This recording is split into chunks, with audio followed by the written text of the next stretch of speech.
Dumarami na ang paraan ng pagkakakitaan ngayon. Di lamang sa trabaho, pagnenegosyo, maging ang pag-i-invest sa stock market ay kabilang na rin sa mga paraan para magkaroon ng karagdagang kita. Kung paano ito alamin sa report ni Diane Querer. Kung ikaw ay may ekstrang pera at nais mong magkaroon ng ekstrang kita, bakit hindi mo subukan na mag-invest sa stock market? Iniisip ng ilan na ang stock market ay para lamang sa mayayaman, dyan kayo nagkakamali. Dahil ayon kay Ramon Monzon, ang President and CEO ng Philippine Stock Exchange o PSE, sa kaunting halaga ay pwede ka nang mag-invest sa stock market. The truth of the matter is, with a amount as low as 5,000, you can open an account with any stockbroker and, invest your money in stocks or in mutual funds. Pero kung ikaw ay baguhan sa stock market, ang payo ni Monzon ay subukan ang mutual funds.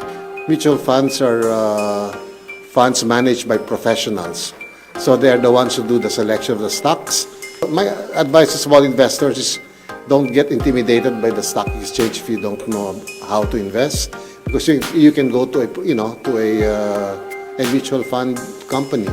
At para mas mahikayat ang marami na mag-invest, nagsasagawa ng libreng seminar ang PSE linggo-linggo tuwing Martes upang talakay ng ilang mga basics sa stock market. Mayroon rin sila mga webinars at maging roadshows sa ilang mga lugar sa Visayas at Mindanao. Paalala lang ng PSE sa mga potential investors.